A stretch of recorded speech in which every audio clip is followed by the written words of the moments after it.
Right then, are you ready? Yeah. Right, we're ready. Right, okay.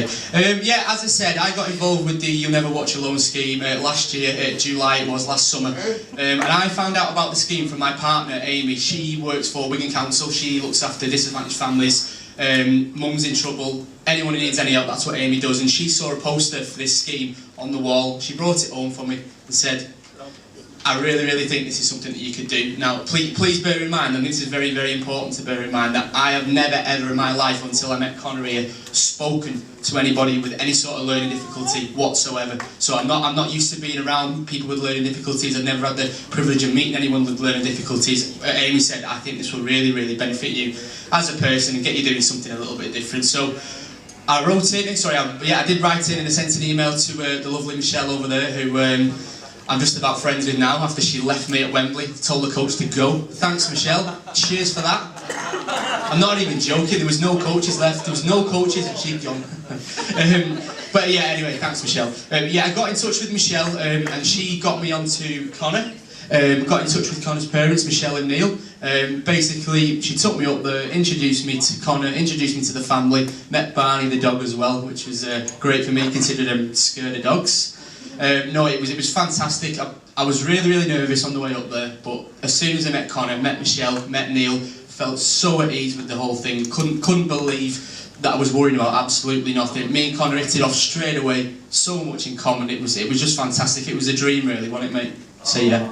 Yeah, so obviously we met up, and within a couple of weeks we were going to our first game. I don't know if Connar remembers the ins and outs of our first game, but it was a laugh to say the least. Michelle gave me some money, told me to make sure that he got a drink and he got what he wanted, but he didn't need any tea because he'd already been fed, and no matter what he said, I wasn't to give him any food. We get out the car, we start walking towards the ground. First thing he says is, "Can I have a hot dog?" Do you remember that?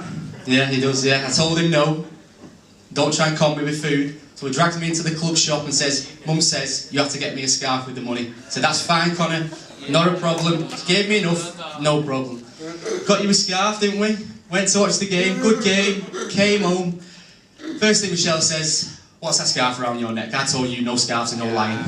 So not only did he tell lies, he got a scarf out of it as well. So I looked at him, he just gave me that little smirk that he's giving me right now, and I had to forgive him straight away. And then obviously that was the first match. Within a week there was another match at home again, which was, the result wasn't great, but the game was okay.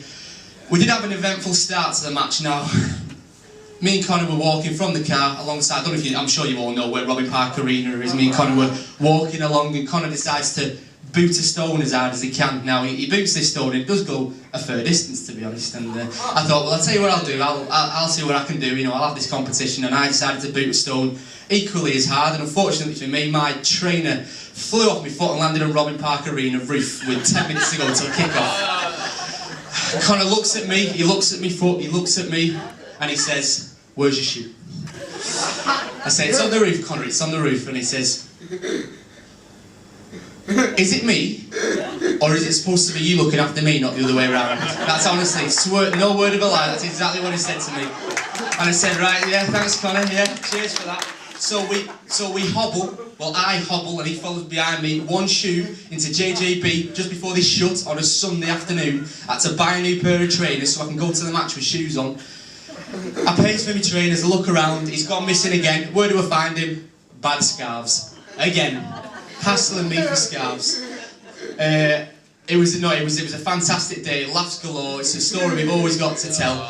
And also, the one final thing I'll mention about that game is, during the match we decided to have a beer, as we normally do, don't we, Connar? We have a beer, and gets me drink, puts it down, watches the game, want another sip, bend down, pick up the drink. Max, as George mentioned, Max, everybody loves Max. Max was there, the two girls who were in the row in front of us, the poor girls have been absolutely crushed by Connar, leaning over them, pushing their heads into the ground, trying to get Max's autograph. It was a sight for sore eyes, wasn't it, mate? It was absolutely brilliant. What I would like to stress about this scheme and what it's done is it's not just introduced me to Connar, it's introduced me to his family as well now.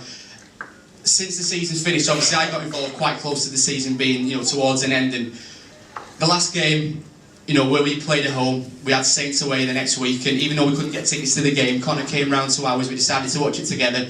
you know, Michelle and Connar turned up, and it's a good job they did, because Wigan, well, they turned up that night, did they? So it was a good job they did. But it was we had a cracking time watching the game, despite the results.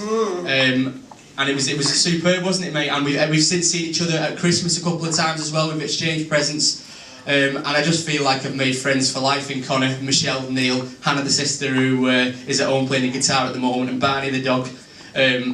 Hopefully, pending me asking the question and getting a yes for the answer, me and my partner will be getting married at some point next year, and I could not be more pleased about having to pay for an extra table of people, because such great people, and without this scheme I would never have met them, and I cannot encourage anybody who is umming and ahhing about getting involved to get involved. It's changed my life in the past 12 months so much, it's unbelievable, and I could not imagine living another week without seeing or speaking to this guy or any members of the family. I've had a fantastic time, and please, if you want to get involved, please do it, just do it. Just get on the phone to Steph, come speak to me if you want to ask me any questions or anything at all. Please just come and ask me, because honestly, please just get involved. I can't stress it enough. Thank you very much. I think Connar does want to say something.